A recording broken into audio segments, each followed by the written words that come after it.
गमय तमसो मा ज्योतिर्गमय मृत्योर्मामृतंगमय। ओम शांति शांति शांति।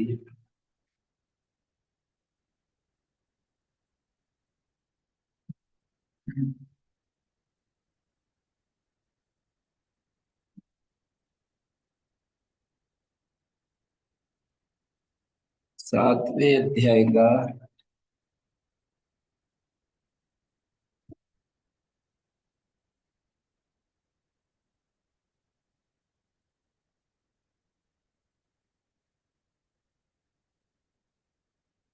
ये चैव सात्विका भावा तामसा राजसा तामसाश्च ये मत्ता एवेति तान् विद्धि न त्वं तेषु ते मयि। सात्विक राजसिक और तामसिक जो भाव हैं, पदार्थ हैं, भाव का अर्थ है यहाँ पर सात्विक सत्व से निर्वृत्त पदार्थ, राजस रज से तामस,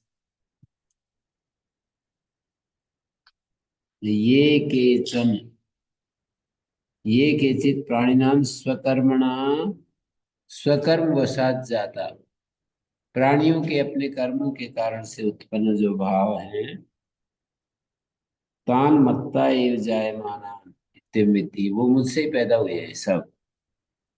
मानी चैतन्य के होने से ही सभी चीजों की, आर्य समाज के नियम में भी कहा है, सब सत्य विद्या और जो पदार्थ विद्या से जाने जाते हैं उन सबका आदि मूल परमेश्वर है। तो सत्य विद्या माने ज्ञान, और ज्ञान के द्वारा जिन पदार्थों को हम जानते हैं वे पदार्थ,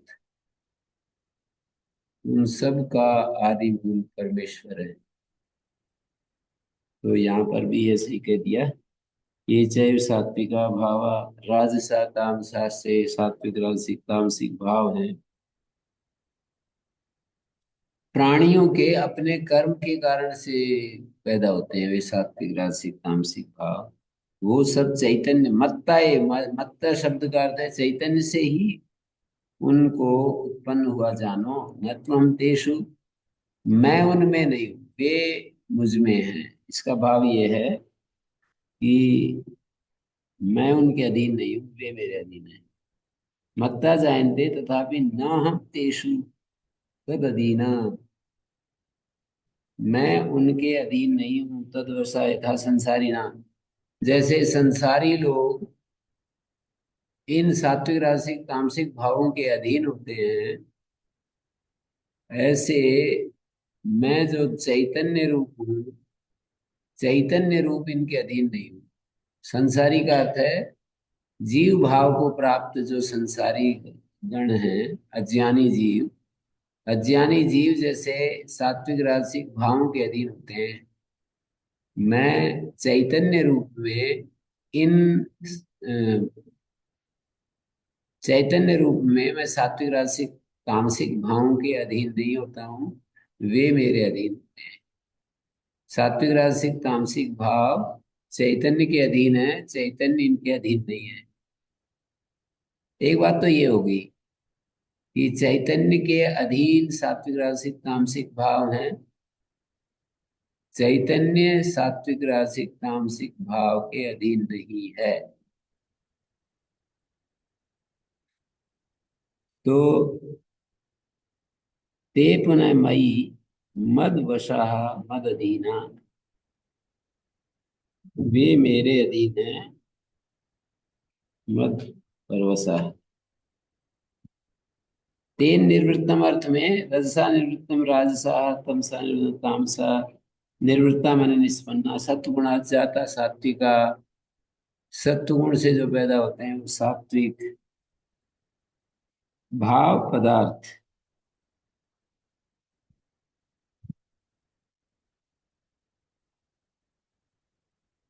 तो जो उसके कहना ये चाह रहे हैं,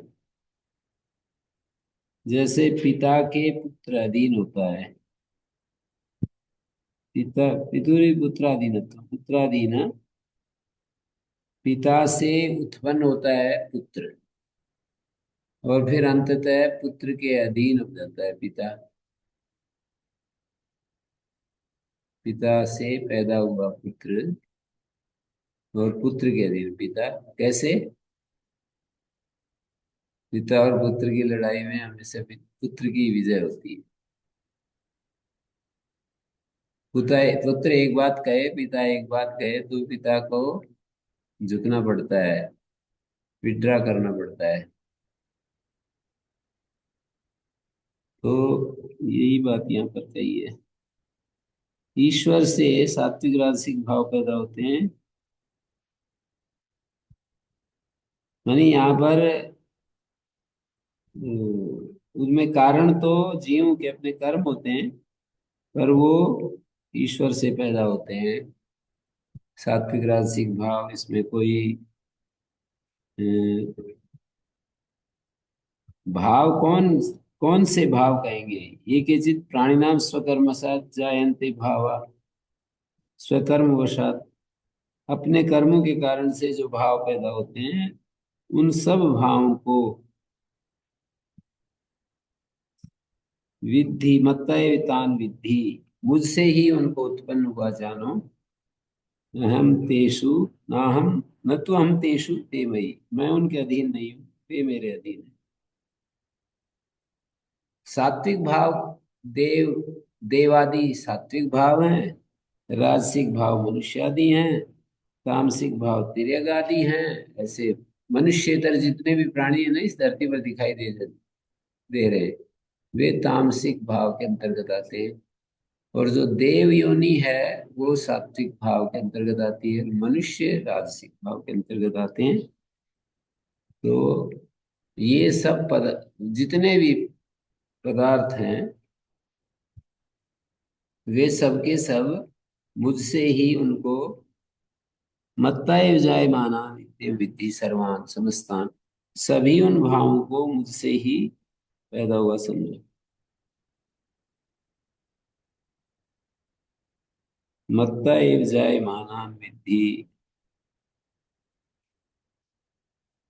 ये सत्वादयः त्रयो गुणा ते वस्तुतो अहमेव, यथा रजतम वस्तुतः सुक्तिका एव निगम्यते, मत्ता एव, मुझसे ही,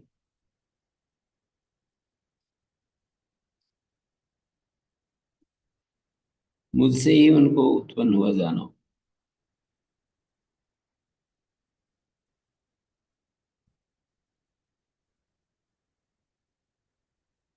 तो आगे कह रहे हैं यहाँ पर, ये चाहे सात्विका भावा, इसको हम व्याकरण की शैली में बोलेंगे इस वाक्य को, यही चैव सात्विकई भावई राजसई तामसई यही मत्ता एविति ते विद्यन्ताम, न तो हम तेषु, न मया तेषु भूयते, न तो हम आसम तेषु, मैं उनमें नहीं हूं, उनके अधीन नहीं हूं। न मया तेषु, न मया तेषु भूयते या विद्यते, तैस्तु मयि भूयते, ते मयि, तई मयि भूयते, तैस्तु मयि भूयते या तैस्तु मयि विद्यते।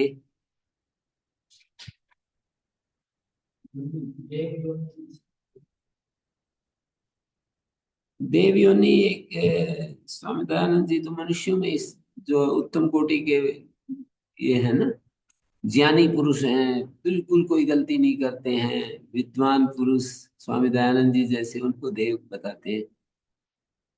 पर ये भी एक परंपरा चल रही है कि एक स्वर्ग लोक है, उसमें वो देवता होते हैं, कर्मों के कारण से उनको देव योनि मिलती है, ऐसा भी मानते हैं। अब ये दो विचारधारा है, जिसको जैसे समझ में आए, कोई बात नहीं है उसमें।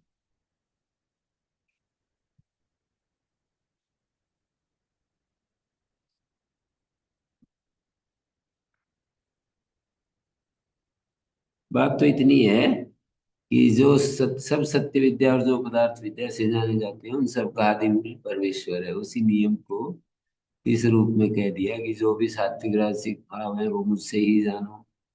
सारे पदार्थ का मूल मैं ही हूँ।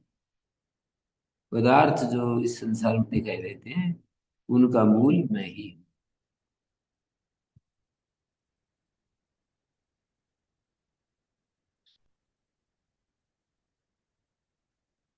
त्रिभिर्गुणै गुणमयैर्भावै एभिः सर्वमिदं जगत् मोहितं नाभिजानाति मामेभ्यः परमव्ययम्। ऐसा परमेश्वर है। कैसा? नित्य शुद्ध बुद्ध मुक्त स्वभाव परमेश्वर है। सर्वभूतात्मानं निर्गुणं संसार दोष बीज प्रदाह कारणं माम नाभिजानाति जगत। भगवान बड़ी वो करुणा दिखा रहे हैं, दया दिखा रहे हैं, बड़ा उनका दिल एकदम कोमल हो रहा है। क्या कह रहे हैं कि हाय, इस तरह का मैं हूं परमेश्वर, नित्य शुद्ध बुद्ध मुक्त स्वभाव हूं,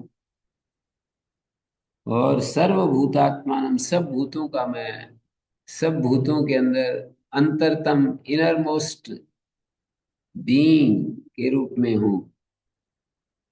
सब के अंतरतम में मैं ही हूँ।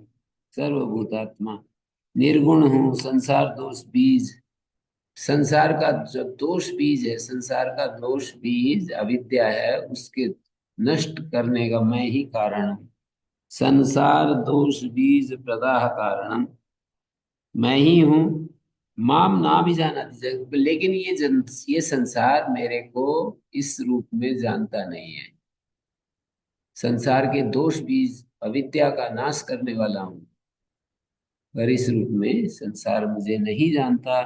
त्रिभी गुणमय भाव तत्से किम निमित्तम जगत अज्ञानम, किस कारण से जगत का अज्ञान है, ये उत्तर दिया इस श्लोक में। तीन गुणमय भावों से मोहित हुआ हुआ सारा जगत मोहित हुआ हुआ है, इसलिए नहीं जानता मेरे को।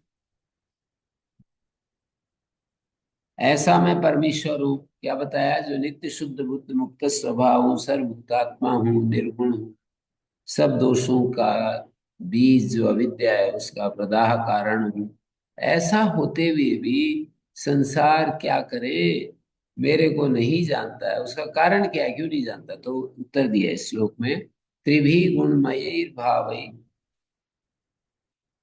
ए भी सर्वमिदम जगत, इन तीनों गुणों से मोहित है ये सारा संसार, इसलिए नहीं जानता। माम एभ्य माम न जानन्ति एभ्य परम अव्ययम, इन सब गुणों से परे मैं अविनाशी रूप में मौजूद हूँ। इन गुणों से परे अविनाशी रूप में मैं मौजूद हूँ, फिर भी ये संसार इन तीन गुणों से मोहित है, इसलिए मेरे उस शुद्धतम रूप को नहीं जानता। तीन गुण, सात्विक राजसिक तामसिक, इन तीन गुणों से मोहित हो रहा है। मोहित का अर्थ होता है मूड हो रहा है। मूड का अर्थ होता है अज्ञान ग्रस्त हो रहा है। इमामेभ्यः परमव्ययम् है। अज्ञान तो ज्ञान का भाव ही है, मिथ्या ज्ञान, विपरीत ज्ञान। दो अर्थ होते हैं ना ज्ञान के, एक तो ज्ञान का अभाव, एक विपरीत ज्ञान। संशयात्मक ज्ञान सारे ये अज्ञान के अंतर्गत आते हैं। ज्ञान का अभाव कह लीजिए, संशयात्मक ज्ञान कह लीजिए, और विपरीत ज्ञान कह लीजिए, ये तीनों ही ज्ञान अज्ञान में आते हैं। ज्ञान का अभाव, जैसे मान लो कि इस चौराहे पर खड़े हैं तो हमें पता ही नहीं है कि दिल्ली को कौन सा रास्ता जा रहा है, ये तो ज्ञान का अभाव है। और जा रहा है बीकानेर और समझ रहे हैं दिल्ली जा रहा है, ये है विपरीत ज्ञान। और ये संशयात्मक ज्ञान है, जब हम दो को सामने रख करके ये दिल्ली को जाएगा या ये दिल्ली को जाएगा, चौराहे पर खड़े हैं, अब राइट हैंड को दिल्ली का जाएगा या लेफ्ट हैंड को जो रास्ता जा रहा है वो दिल्ली को जाएगा, ऐसे जो सोचना है ये संशयात्मक ज्ञान। तो ज्ञान का अर्थ है यथार्थ ज्ञान, जो रास्ता दिल्ली को जाता है उसके बारे में वैसा ही जान लेना कि ये दिल्ली को जा रहा है। तो इन तीन गुणों से मोहित हुआ हुआ ये संसार मुझको नहीं जानता है कि माम एभ्या परम अव्ययम, माम न जानाति एभ्या गुणेभ्या परम, इन तीनों गुणों से परे मेरा जो सच्चित आनंद स्वरूप है ना, नित्य शुद्ध बुद्ध मुक्त स्वरूप है, उसको नहीं जानता है ये जगत। माम न जानाति, माम नाभिजानाति, एभ्यः परम अव्ययम ना जानाति, त्रिभी गुणमयैर्भावैः भी सर्वमिदं जगत् मोहितम्। गुरु जी, हमें तो नहीं लगता कि कैसे पता करें कि वो लिख हुआ हूँ कि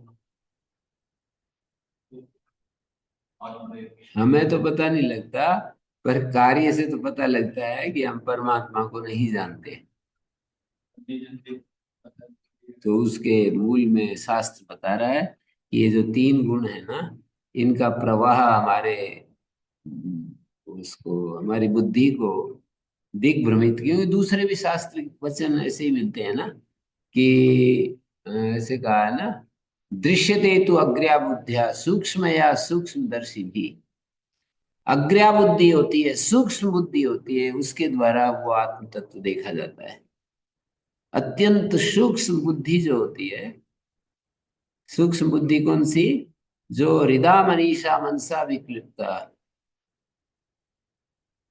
न संदृशे तिष्ठति रूपमस्य, न संदृशे तिष्ठति रूपमस्य, न चक्षुषा चापि, न चक्षुषा न वाचा गृह्यते, हृदा मनीषा मनसा विक्लिप्ता ये तद विदुर अमृतास्ते भवन्ति। कठोपनिषद का एक वचन है, वो बोला मैंने, न संदृशे तिष्ठति रूपमस्य, उसका रूप दर्शन का विषय नहीं बनता, हमारी आंखों में उसको, आंखें उसको ग्रहण नहीं करती, अर्थात कोई भी इंद्रियां उसको ग्रहण नहीं करती। न संदृशे, संदर्शन में नहीं आता उसका रूप, उसका स्वरूप, रूप माने स्वरूप, आंख का विषय नहीं बनता और भी इंद्रियों का विषय नहीं बनता, आंख तो उपलक्षण है। न संदृशे स्थिति रूपमस्य, ना वाणी से उसको पकड़ सकते हैं, वाणी कुछ बताए कि सच्चिदानंद स्वरूप है, पकड़ में नहीं आएगा। वाणी तो बता दिया सच्चिदानंद स्वरूप है, पर पकड़ में नहीं आता। न संदृशे तिष्ठति रूपमस्य न चक्षुषा, श्लोक मेरे को अभी पूरा याद नहीं आ रहा, उसका रूप दिखाई नहीं देता, और ऐसा ऐसा बताकर हृदा मनीषा मनसा विक्लिप्ता, हमारे हृदय में स्थित जो मन का नियंत्रण करने वाली मनीषा बुद्धि है ना, मनसा विक्लिप्ता, शुद्ध प्रकाश से युक्त जो बुद्धि है, उस बुद्धि से इसको जानते हैं। तो शास्त्र ये बता रहा है कि शुद्ध बुद्धि के द्वारा जाना जाता है। दोनों बातें शास्त्र में आती है। ऐसे भी कहते हैं, शास्त्र में ये भी वचन मिलता है, ये तो वाचो निवर्तन्ते अप्राप्य मनसा से, वाणी भी लौट आती है उसका खबर लिए बिना, तो मन भी लौट आता है। और ये भी आता है, मनसा एवं अनुविद अनुबोधव्यम, मन से ही उसको जानना चाहिए। एक तरफ कह दिया कि वाणी और मन वापस लौट आते हैं, उसका पता नहीं लगता, और एक तरफ कहा मनसा एवं बोधव्य, मन से ही उसको जानना चाहिए। तो जो बहिर्मुखी बुद्धि है ना, उसके द्वारा वो नहीं जाना जाता, अंतर्मुखी बुद्धि है ना, उसके द्वारा वो जाना जाता। बुद्धि, ऐसी बुद्धि जो विषयों को ग्रहण नहीं कर रही है, ऐसी बुद्धि के द्वारा वो जानता। जब बुद्धि विषयों को ग्रहण नहीं कर रही, बुद्धि में कोई विषय नहीं आता, उस बुद्धि के द्वारा वो जानता। तो इस तरह से शास्त्र बहुत बातें कहता रहता है ना कि ऐसा उसका स्वरूप है, ऐसा वो स्वरूप है, और उसको कुछ जानते हैं, कुछ नहीं जानते। वेदा हमें तम पुरुषम महानतम, मैं उस परम पुरुष को जानता हूं, ऐसा भी कह रहे हैं एक मंत्र में। वेदा हमें तम पुरुषम महानतम, ऐसा भी आता है कि यूं कहते हैं, जो ये कहता है कि मैं जानता हूं वो नहीं जानता, जो कहता है नहीं जानता वो जानता है। इसीलिए तो कह देते हैं कि शास्त्र के अभिप्राय को समझना सरल नहीं है, सब नहीं पकड़ सकते शास्त्र के अभिप्राय। आचार्य लोगों की जरूरत पड़ती है। श्रोत्रियम परीक्ष लोकान कर्म चितान ब्राह्मणों ने वेदम आयात नास्ति अकृता कृतेना। सारे लोगों की परीक्षा करके ब्राह्मण, ब्रह्म को जानने वाला विद्वान, निर्वेद वैराग्य को प्राप्त हो जाता है। नास्ति अकृता कृतेन, जो अकृत है वो कर्म के द्वारा नहीं मिलता। कोई बहुत अच्छे अच्छे कर्म करता रहे, तप दान यज्ञ इत्यादि, और यूं कहे कि मैं तो और कुछ करने की जरूरत नहीं है, बस परमात्मा मिल जाएगा, ऐसे ही अच्छे अच्छे काम करते रहेंगे, तो कहते नहीं। न कर्मणा न प्रजया धनेन त्यागे रे के अमृतत्व मानुष, एक त्याग ही उसको प्राप्त कराता है। परेण नागम नीतम गुहायाम विसन्ति यतयो वीत वीत रागा। कुछ सन्यासियों के उसमें स्वागत में 4 श्लोक बोलते हैं परंपरा में। न कर्मणा न प्रजया धनेन त्यागे देके अमृतत्व मानुष, ऐसे ऐसे श्लोक है। परीक्ष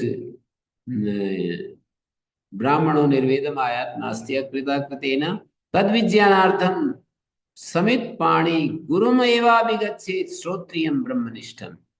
श्रोत्रिय और ब्रह्मनिष्ठ गुरु के पास जाए उसके विज्ञान के लिए, उसको समझने के लिए।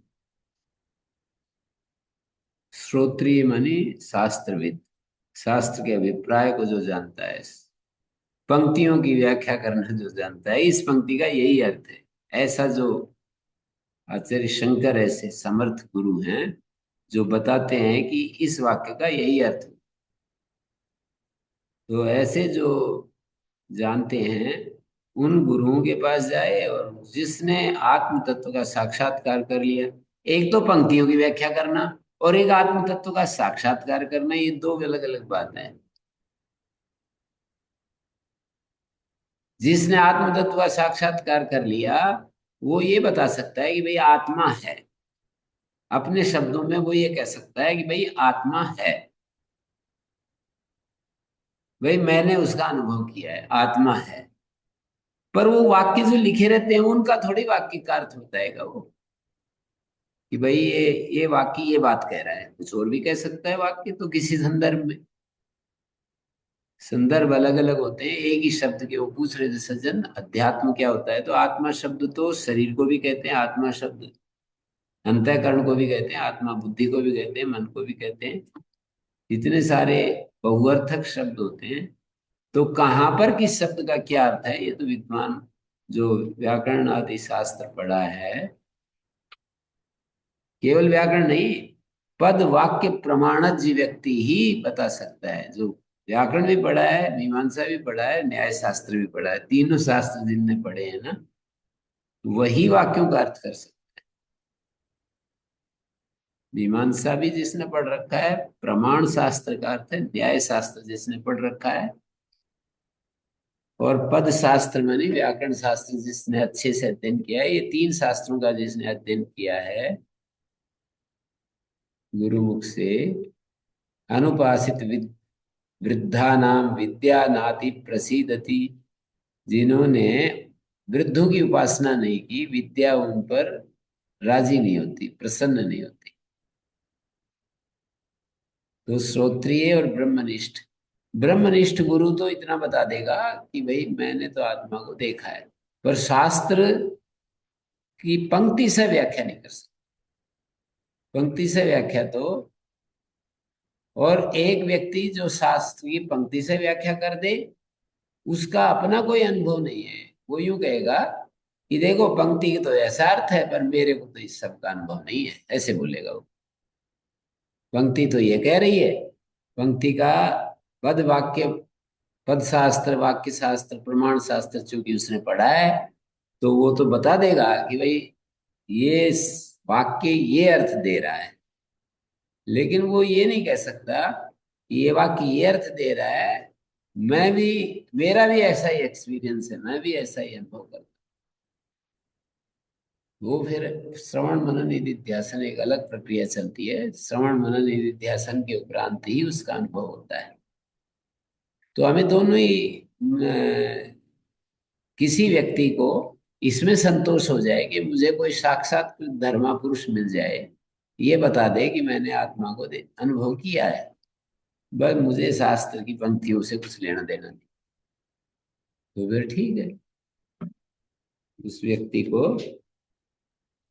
लेकिन सब इस तरह के नहीं होते हैं। सब कहते हैं जी पंक्ति की भी व्याख्या चाहिए हमें, इतना बड़ा शास्त्र है तो इनकी व्याख्या भी हमें, हम तो इनकी व्याख्या भी समझना चाहते हैं। तब फिर ये कह दिया है कि भाई श्रोत्रिय और ब्रह्मनिष्ठ दोनों क्वालिटी जिसके अंदर है, ऐसा गुरु के पास जाए वही सही उत्तर दे। तो हम मोहित हो रहे हैं तभी तो नहीं जा रहे, मोहित नहीं होते तो जान लेते। तो आप कह रहे हो कि कैसे पता कि मोहित हो रहे हैं। जैसे कैसे पता कि हमारी आंखें नहीं खुली हैं, रात को सो रहे हैं, सोते सोते ऐसा कोई प्रश्न करता है जी कैसे पता कि हम सोए हुए हैं। और कोई कहे कि कैसे पता कि हम जाग गए हैं। बिल्कुल ऐसी बात यहाँ पर भी हो जाएगी। कैसे पता कि हम जाग गए। बोले कैसे पता, ये कोई पूछने की बात है? जागने के बाद कोई पूछता है कि जी मैं जाग गया कि मैं सोया ही हुआ पड़ा हूं? और कैसे पता कि हम सोए हुए ही हैं? ये तो सबको पता चल जाता है कि मैं सोया हुआ हूँ, क्योंकि मेरे को उस समय बोध, वो कहे जी मैं सोया हुआ था मेरे को पता नहीं चला। सोया हुआ था इसलिए मेरे को पता नहीं चला, ऐसे कहते हैं। मुझे सोई हुई स्थिति का तो हमें जागने की पता चलेगा जब हम जाग सोए रहे हुए की, सोए हुए स्थिति का कोई कहे कि मैं सोया हुआ हूं, ऐसे कैसे पता चले? तो जब हमें कोई ज्ञान नहीं होता है तब हम सोए हुए होते हैं। तो जिस समय हमें कोई ज्ञान नहीं हो रहा है आत्मा का, तो सोए हुए तो हैं ही। जैसे सोते समय हम दुनिया का ज्ञान करते हैं क्या कि ये वृक्ष है, ये ये सत्संग भवन है, ये पाकशाला है, सोए हुए होता है? नहीं होता। जब सो रहे होते हैं तब ये दुनिया, ये जो चारों तरफ ये गुरुकुल का वातावरण है, गायें हैं, ये दिखती हैं कभी?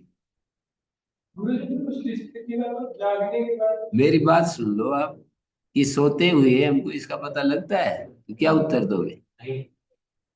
नहीं लगता, यही तो कहोगे। हैं? तो ऐसे ही मैं ये कह रहा हूं कि हमारे को आत्मा का बोध नहीं है, तो इसका मतलब सोए हुए हैं। दुनिया का बोध नहीं है तो सोए हुए हैं, ऐसे समझाना चाह रहा हूं कि हम सोए हुए हैं और दुनिया का बोध नहीं होता है। कैसे पता कि हम सोए हुए हैं? कहते हैं जब हमें दुनिया का बोध नहीं होता तब सोए हुए होते हैं। जब हमें अलग अलग चीजें साफ साफ दिखाई देती है तो सोए हुए नहीं होते, तब जागे हुए होते हैं। तो आत्मा को जागे हुए होते हैं तो देखते हैं, और आत्मा को नहीं देख पा रहे हैं तो हम सोए हुए होते हैं, ऐसा कहें। अब आ गया? यह बात तो आ गई समझने कि हम जरूर कुछ हैं? कुछ तो है जिसके कुछ? कारण से आप इस सोए हुए हैं उसको नहीं अनुभव कर रहे हैं। तो हाँ। कुछ को ये बोल रहे हैं कि मोहित हुए। हैं? मैं कुछ शब्द का प्रयोग कर रहा हूँ, ये कह रहे हैं कि मोहित हुए हो आप। तो मोहित का अर्थ तो वही है, मूड हो रहे हैं, अज्ञानी हो रहे हैं। मोहित। इन तीन गुणों में मोहित का क्या लक्षण है, कैसे तीन गुणों में एक बार कभी समझेंगे तो हटाने में अच्छा नहीं होता। ये तीन गुण जो है ना, कहीं तो अच्छी अच्छी ज्ञान की बातें हमारे को, जैसे दुनियादारी की जितनी भी चीजें हम जान रहे होते हैं ना, अलग अलग उत्सुकता के कारण से, वो सत्व गुण कार्य कर रहा है उस समय। या सुख ले रहे होते हैं ना जब हम, जैसे ज्ञान का भी एक सुख है, तो उस सुख ले रहे होते हैं, पुस्तकें पढ़ रहे होते हैं, सीख रहे होते हैं, तो हम सात्विक भाव से आवृत है उस समय। चंचलता है, जड़ता है, चंचलता है, बहुत इच्छाएं घूम रही है मन में, ये पालूं, ये कर लूं, ये करके दिखाऊं दुनिया में, तो उस समय रजोगुण की प्रबलता है। और कोई इच्छा नहीं है, और बिल्कुल एकदम से आलस से ने घेर रखा है, और बस नींद नींद लेना चाहते हैं, तो उस समय तमोगुण का प्रभाव है। तो या तो क्रिया में होते हैं, या जानने में होते हैं, या अपना उसमें होते हैं, ज्ञान और क्रिया दोनों का अभाव हो जाता है। तो ऐसी स्थिति होती है। तीन तरह की तो हमारी स्थितियां होती है। या तो कुछ करने की बात होती है, शिक्षा होती है, इच्छा करना, दुनिया में कुछ करके दिखाना, कुछ मेहनत पुरुषार्थ करना, ये सब एक तरह की स्थिति है। कुछ भी ना करना, ये दूसरी तरह की स्थिति है। कुछ जानना, सुखी होना, ये सब एक प्रकार की स्थिति है। दुखी करना और करने में सुखी होते हैं तो वो एक तरह की स्थिति है, और करने में जब सुखी नहीं होते बल्कि दुखी होते हैं तो एक स्थिति है। दुखी होते हैं तो हमारा जो गुण है, सुखी होते हैं तो सुख सत्व गुण है। सत्व गुण के समय हम सुखी होते हैं, और हम जानने की प्रक्रिया, अभी जैसे बैठे हुए आप सीख रहे हो, तो सत्व गुण है, सीधा सा है। यदि आपका कहीं कमिटमेंट नहीं है, और आपको रुचि लग रही है, और आप सीखना चाहते हैं, ये सत्व गुण का काम चल रहा है अभी इस समय। पर इस समय आप परमात्मा को थोड़ी जान रहे हैं, शास्त्र की पंक्तियों को सीख रहे हैं, और इसको, गीता के संदेश को सीखना चाहते हैं। तो ठीक इस समय परमात्मा को नहीं जान रहे हैं। ठीक है, आप सीख रहे हैं, अच्छा काम कर रहे हैं, और सुखी हो रहे हैं, आपको बड़ा आनंद आ रहा है जब नई नई बातें मिलती हैं। ये इस वाक्य का ये अर्थ है, और इसका ये अर्थ है, और बहुत ही नया नया बुद्धि के कपाट खुलते हैं, बड़ा आनंद आता है। वो सीधा है कि जब सत्व संगीन बदना, क्या है, सुख संगीन बदना, ज्ञान संगीन चाणक्य।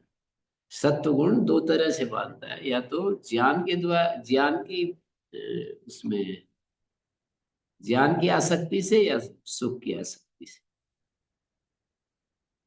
फिर वो मिलते हैं, वही हाँ, गुण शरीर जब जब तक है। ये जन्म की शरीर जब तक रहता है, वो रहते ही शरीर नहीं है, उनको दिखना है जैसे। नहीं, गुण तो अपना काम करेंगे, पर त्रिगुणातीत भी हो सकते हैं। हम गुणातीत अवस्था में हो सकते हैं। उसके लक्षण गीता में पूछे ना, कि गुणातीत के कौन से लक्षण हैं, उसका आचरण कैसा होता है, उसका उपाय क्या है, ऐसे पूछे। तीन बातें पूछी है कि भाई गुणातीत का लक्षण क्या है, गुणातीत किसको समझे, किन किन क्वालिटी को देख कर कहें कि ये व्यक्ति तो भाई गुणातीत है। और उस स्थिति तक पहुंचने के लिए उपाय क्या है, उपाय, लक्षण, और उसका आचरण क्या है। गुणातीत व्यक्ति का लक्षण बता दिया, उसका आचरण, वो कैसे आचरण करता है दुनिया में। तो गुणातीत भी स्थिति तो है एक। चार स्थितियों में रहता है आदमी, या तो राजसिक स्थिति में, या तामसिक स्थिति में, राजसिक स्थिति में, सात्विक स्थिति में, या फिर वो गुणातीत हो जाता है। तो गुणातीत हो जाएगा तो बस ठीक है, फिर तो गुणातीत होने के बाद तो फिर बाधा क्या रही बची, कुछ बचा ही नहीं। यही तो कह रहे हैं, तीन गुणों से सारा जगत मोहित हो रहा है। घुमा दिया इन तीनों गुणों ने सारे जगत को, सारे संसार को। और मैं इन गुणों से परे हूं, ये बिल्कुल नहीं जान पा रहे। माम माम एभ्य पदम अव्ययम एभ्या परम अव्ययम।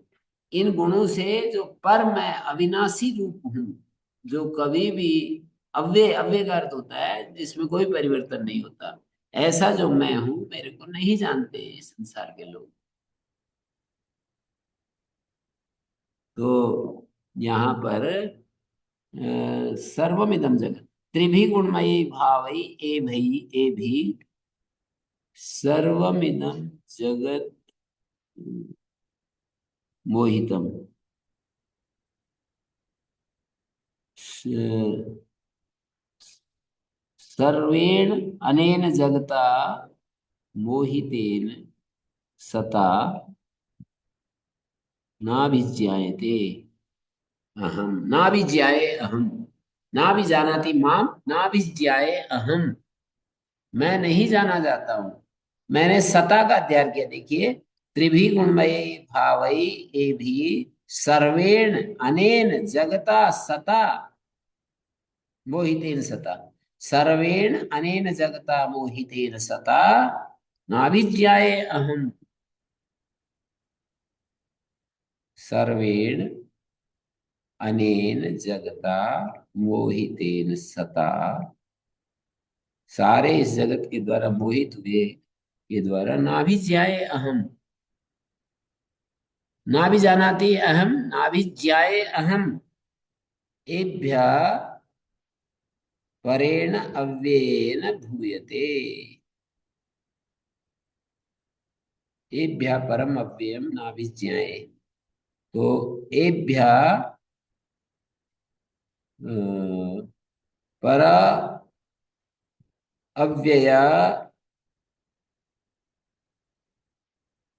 परेण अव्ययेन अपि भूयते, तादृशो हम ना भी ज्याये। इन गुणों से परे कोई अविनाशी तत्व है। एभ्य परेण अव्ययेन भूयते, सो हम, ऐसा मैं, परम जो अविनाशी तत्व मैं हूं ना, उसको नहीं जाना जाता। और उपाय बता रहे हैं अगले, दैवी ऐसा आश्वासन दे रहे, दैवी ही ऐसा गुणमयी मम माया दुरत्यया मामेवे प्रपद्यन्ते माया में तम तरन्ति ते। हैं, क्या बता दिया? ये त्रिगुणात्मिका जो माया है ना, उसको कैसे अतिक्रमण करते हैं, कैसे इसके पार जाते हैं? तो बोले, दैवी ऐसा गुणमयी मम माया दुरत्या, दैव्या ही अनया गुणमय्या मम माया दुरात्यया भूयते। हैं? तृतीया आ जाएगी भूयते, दैव्या ही अनया गुणमय्या मम मायया दुरात्यया दुरात्यया दुरात्यया दुरात्यया भूयते, मामेव वे प्रपद्यन्ते माया में तम तरन्ति ते। यही अहम प्रपद्ये मामेव, अहमेव प्रपद्ये माया एषा तीर्यते तई, माया एषा तीर्यते तई, ये माया उनके द्वारा पार कर दी जाती है जो मेरी शरण में आ जाते हैं। ऐसे घोषणा कर दी, जो मेरी शरण में आ जाते हैं, कैसे कैसे वाक्य बोल दिए हैं। पर ये पत्थर जैसा दिल हो गया हमारा, और बुद्धि हो गई बिल्कुल पत्थर जैसी, कुछ ग्रहण ही नहीं कर पाती, बिल्कुल पत्थर जैसी हो गई। देखो, ऐसे साफ साफ कह रहे हैं, फिर भी ग्रहण नहीं करते। माम ये प्रपद्यन्ते, इसको मैं कहता हूँ गीता के the great assurance of Shrimad Bhagavad Gita. हैं? बड़े आश्वासन, महान आश्वासन श्रीमद् भगवत गीता के। और वार्निंग, कहीं कहीं वार्निंग है, कहीं कहीं महान आश्वासन है, कहीं कहीं फैक्ट कथन है। गीता में तीन चार प्रकार के वाक्य मिलेंगे, कहीं फैक्ट कथन है, कहीं ग्रेट एश्योरेंस है, कहीं बहुत भयानक वार्निंग दी गई है, चेतावनी, कि देख लो, ऐसा नहीं करोगे तो ये होगा, ऐसा इसमें कोई संशय नहीं, ऐसा कहते हैं। संशय नहीं, बहुत डंके की चोट के साथ बोलते हैं, ऐसे नहीं लचर पचर भाषा में नहीं, अपनी बात नहीं कहते, पूरा ऐसे ठोक करके बोलते हैं ना, ऐसे बंद मुट्ठी ऐसे इसके ऊपर ऐसे करते हैं ना, मुट्ठी बंद करके ऐसे इसके ऊपर, मेज के ऊपर। तो भगवान ऐसे नास्त्यत्र संशय, इसमें कोई संशय नहीं, ऐसा होगा, इसे कहते हैं। लेकिन हमारे ऊपर कोई असर नहीं होता इन वाक्यों का, पढ़ लेते हैं वैसे के वैसे रहते हैं। पढ़ने से पहले और पढ़ने के बाद कोई फर्क आ जाए तो फिर तो बहुत ही अच्छा हो जाए। फर्क तो होता है, पर वो थोड़ी देर के लिए होता है। पानी में लकीर जैसी लकीरें खींचती हैं और फिर गायब हो जाती है। पानी में जैसे लकीर खींचते हैं ना, पत्थर में लकीर, लोहे पर लकीर, काष्ठ में लकीर, इसकी तरह नहीं खींचती हमारे चित्त के ऊपर लकीर। ये जो है ना इन वाक्यों की, चित्त के ऊपर लकीर नहीं खींचती पानी में लकीर की तरह, या बालू रेत में फुटप्रिंट होते हैं ना बालू रेत में, सायकाल तो वो फुटप्रिंट दिखाई देते हैं, सुबह तक मिट जाते हैं। हवाएं चलती है ना, उसको खत्म कर देती है। तो दैवी ऐसा गुणमयी, दैव्या अनया गुणमय्या मम माया दुरत्यया भूयते, मामेवे प्रबंधे यही अहमेव प्रपद्ये, माया ऐसा तीर्यते तई।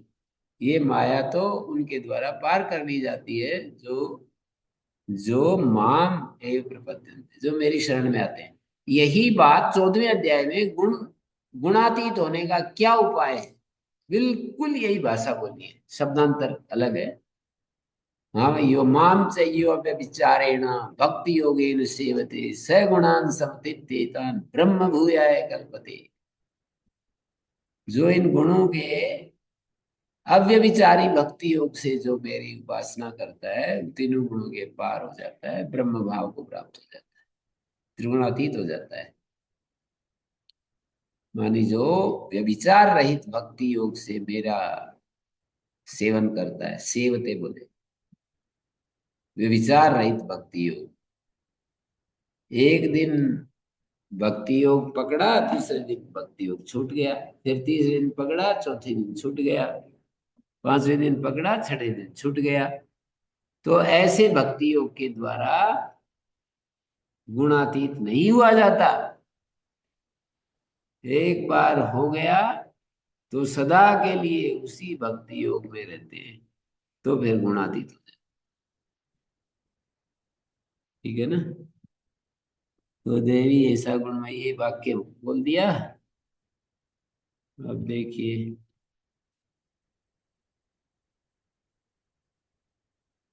माया में तम तरंती थे न माम। और एक वार्निंग, अब वार्निंग मैं बताता रहता हूँ ना, गीता का ऐसे पढ़ना चाहिए, कहीं एश्योरेंस कहीं वार्निंग। अब वार्निंग आ गई, न माम दुष्कृतिनो मूढ़ा प्रपद्यन्ते नराधमा माया परित जाना असुरम भावमाश्रिता। ये वार्निंग है। दुष्कृति जो मूढ़ लोग है ना, महाधमा, नराधमा, जो नरों में अधम नर है ना, वे मेरे को प्राप्त नहीं करते, नहीं कर सकते। वे मुझको प्राप्त नहीं कर सकते। न मनुष्यों में अधम मनुष्य मूढ़ और दुष्कर्मा। दुष्कर्मा क्या होता है? शास्त्र जिसको निषेध करता है वो दुष्कर्मा, समाज जिसको निषेध करता है वो दुष्कर्म। हमारी अंतरात्मा, गुरु, वेद, दुष्कर्म क्या होते हैं? दुष्कर्म की पहचान कहाँ से होती है? पांच है, पांच।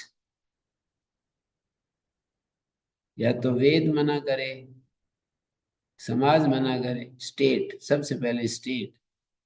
स्टेट मना करे, समाज मना करे। आप कहोगे स्टेट को तो बहुत सारे नियम गलत होते हैं, समाज के भी बहुत सारे के नियम अस्त व्यस्त होते हैं।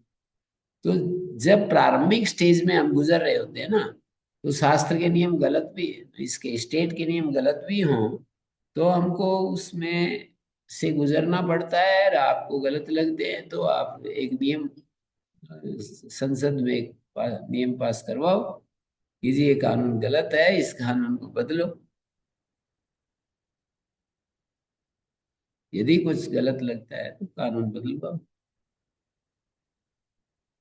नहीं बदलवाते तो फिर उसी गलत कानून को फॉलो करना पड़ेगा। हमारी चलेगी नहीं, हम कहेंगे कि ये तो गलत कानून है, हम तो नहीं करते। तो फिर वो कह देंगे कि तुम अपने अधिकार, तुम अपने कर्तव्यों का पालन करो, हमारे बीच में ऐसे आओगे तो हम आपको जेल में डाल देंगे। अपने कर्तव्यों का पालन करो, कर्तव्य पालन नहीं करोगे और ऐसे करोगे ना, तो हम जेल में डाल देंगे।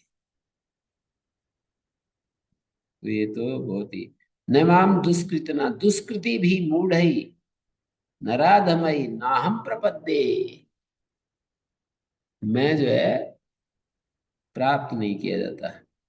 माया परित जाना, माया के द्वारा जिनका ज्ञान अपहरण कर लिया गया है, आसुरम भाव आश्रिता, आसुर भाव को प्राप्त हो गए हैं वो, उनको फिर मैं समझ में नहीं आता। हाँ जी, जहाँ समझ में ना आए जनक जी पूछ लो। माया परित जाना, माया से जिनका ज्ञान अपहरण कर लिया। माया कौन सी है? तीन गुणों की माया। हाँ जी। मेरी माया में प्रकृति आती है, जैसे कि जितने भी पेड़ पौधे, सूर्य चंद्रमा जितने भी हैं, इसके साथ मनुष्य भी आते हैं।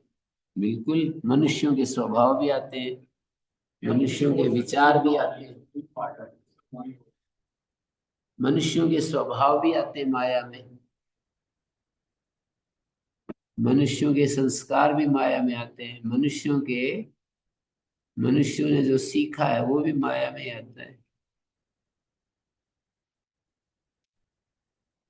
तो माया ने जिनके ज्ञान का अपहरण कर लिया है, आत्म ज्ञान का अपहरण, ज्ञान का अर्थ है यहाँ पर आत्म ज्ञान का अपहरण कर लिया है, आसुर भाव को प्राप्त हो गए हैं, वो मेरे को नहीं प्राप्त होते। ठीक है, मैं वाक्य भी बोलता रहता हूँ। आसुरम भाव आश्रित ही माया प्रतिज्ञान नाहम प्रपद्ये, आसुरम भाव आश्रित ही और माया भरित ज्ञानई नराधमई मूढ़ई दुष्कृति भी नाहम प्रपद्ये, इनके द्वारा मैं प्राप्त नहीं किया जा सकता। आश्रम भाव की क्या नाम है? वो तो आसुरी संपत्ति की नहीं है, दानो दम क्या है, दर्पो दम्भस्य, 16वें अध्याय में चौथे श्लोक में, 16वें अध्याय का चौथा श्लोक है, आसुर भाव क्या है वो पूछा तो उसको बता रहा हूँ।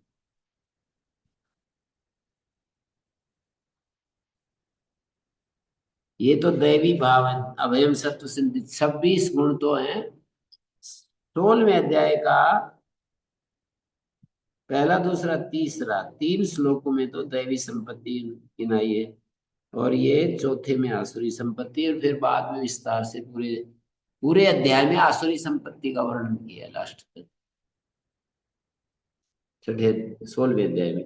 तो दंभ, 6 चीजें तो मुख्य रूप से गिना दी, और फिर पूरे अध्याय में उसी की बात की, मैं उनको ऐसे फेंक देता हूँ नरक में, आसुर लोगों को उठा करके ऐसे मैं ऐसे फेंक देता हूँ, जाओ इसमें मरो। और कैसे सोचते हैं, कैसे वो करते हैं, कैसे रहते हैं, कैसे उनका जीवन होता है, उनकी दृष्टि होती है, उनकी स्थिति कैसे होती है, सब उसमें गिना। ये तो कुल मिलाकर दम्भ जो होता है ना, दम्भ माने, दम्भ उसको कहते हैं, वो होता नहीं, बस वो दिखाता रहता है, उसको दम्भ कहते हैं। दिखाओ झूठ। हाँ, जैसे कि आदमी, अब हम लोग लाल कपड़े तो धारण कर लिए, वैसा लाल कपड़े की मर्यादाओं को पालन न करें तो दंभ कहलाएगा। और दर्प घमंड होता है किसी चीज को, दर्प क्या होता है? किसी चीज का अभिमान करना। दंभ तो होता है कि चिन्ह तो धारण कर लेते हैं, लेकिन उस चिन्ह के संकेतार्थ को नहीं धारण करते। दंभ, दर्प, अभिमान और दर्प तो घमंड होता है, किसी चीज, कोई चीज अच्छी है किसी के पास तो उसका घमंड करने लगते हैं। कोई आदमी बहुत सहयोग करता है, किन्हीं किन्हीं को दान देता रहता है, तो उसका दर्प हो जाएगा। फिर मैंने इतना दान दिया है, इतने लोगों को मैंने भोजन कराया, इतने लोगों को कंबल बांटे, तो ये इसमें शुभ कर्मों का दर्प होता है, अशुभ कर्मों का दर्प नहीं होता है। हैं? कोई नहीं कहता है कि मैंने इतने लोगों की हत्या की है। वैसे ही वो भी कहेगा तो बड़ाई करने के लिए, अब मैंने इतने लोगों की हत्या की पर मैंने देख लिया कि ये ठीक काम नहीं है तो मैंने अब छोड़ दिया।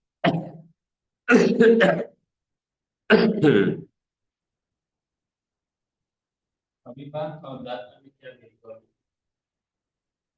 दर्प और अभिमान में अंतर थोड़ा सा है। दर्प और अभिमान, अभिमान तो किसी भी चीज को अपने में उसके साथ, चैतन्य के साथ जोड़ देते हैं, तो वो अभिमान होता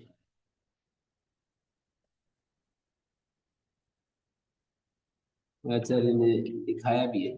दंभ का मतलब होता है धर्म ध्वजित्व, धर्म की ध्वजा को फहरा देते हैं। धर्म का झंडा ऊंचा रहे और फिर धर्म करता नहीं। धर्म का मतलब धैर्य, धैर्य तुरंत टूट जाता है। धर्म का अर्थ है क्षमा, क्षमा कर नहीं सकता है किसी से।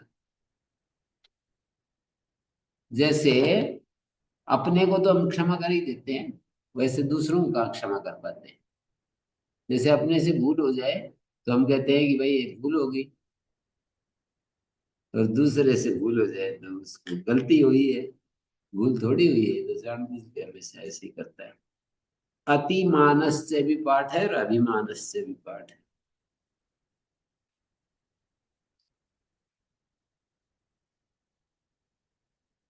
तो अभिमान का अर्थ दिया है दर्पो विद्या धन स्वजनादि निमित्त उत्सेका। विद्या के कारण, धन के कारण और स्वजन के कारण, स्वजन माने सत्कुल में उत्पन्न हुआ है, तो रूप आदि के कारण जो गर्व होता है ना, घमंड होता है कि मैं इतना रूपवान हूं, मैं इतना विद्वान हूं, मैं इतना ये हूँ वो हूँ, तो उसको ये कहते हैं, दर्प कहते हैं। और ये पाठ इसमें दो तरह का, अभिमान और अतिमान। माने अपनी पूज्यता अतिशय भाव, अपनी पूज्यता का अतिशय भाव जो है अभिमान। घमंड। घमंड तो विद्या, धन और स्वजन, अच्छे कुल में मेरा जन्म हुआ है, इनके कारण से जो उत्सेक होता है ना, उत्सेक सब गर्व होता है। गर्व नहीं होता हमें किसी अच्छी चीज का,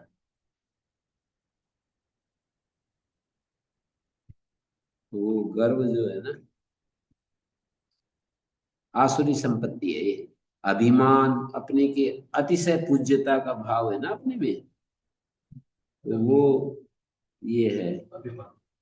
क्रोध, कठोरता, पारुष्य, परुष वचन, कठोर वचन बोलते हैं ना, व्यंग आदि करते हैं, वो सब कठोर वचन में ही आते हैं। जैसे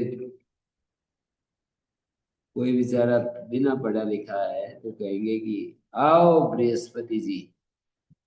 बृहस्पति सब विद्याओं का वो होता है ना, आओ बृहस्पति जी। तो कोई कमजोर सा हो तो कहेंगे आओ पहलवान साहब। तो ये जो है ना सब वो है, ये क्या कहोगे इसको, पारुष्यम। और क्रोध, तो क्रोध जानते ही हो, क्रोध तो इष्ट वस्तु विघातादि जन्य मनोविकार है।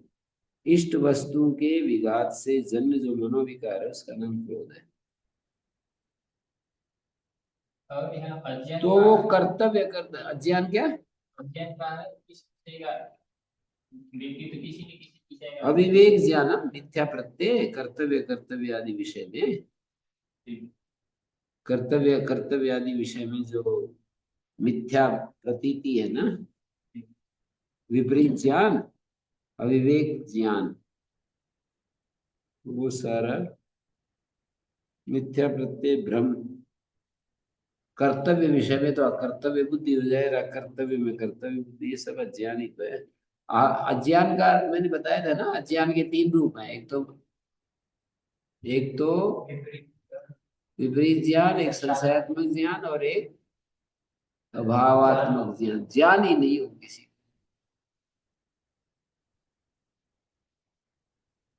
राक्षसी प्रकृति भी आसुरी में आती है। असुराणाम प्रकृति आसुरी।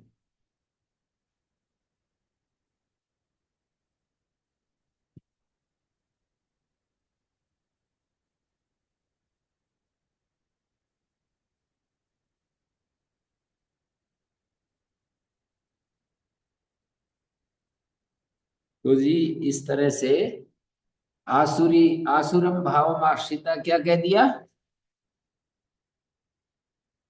आसुर भाव को आश्रित हुए माया से अपहृत ज्ञान वाले मेरे को नहीं जानते। ठीक हो गया। ओम शांति शांति शांति।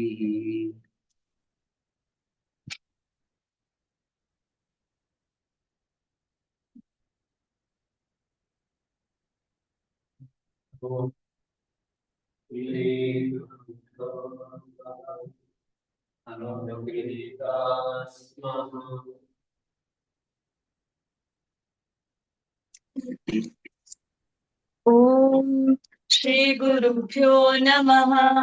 अनुगृहीता स्मः।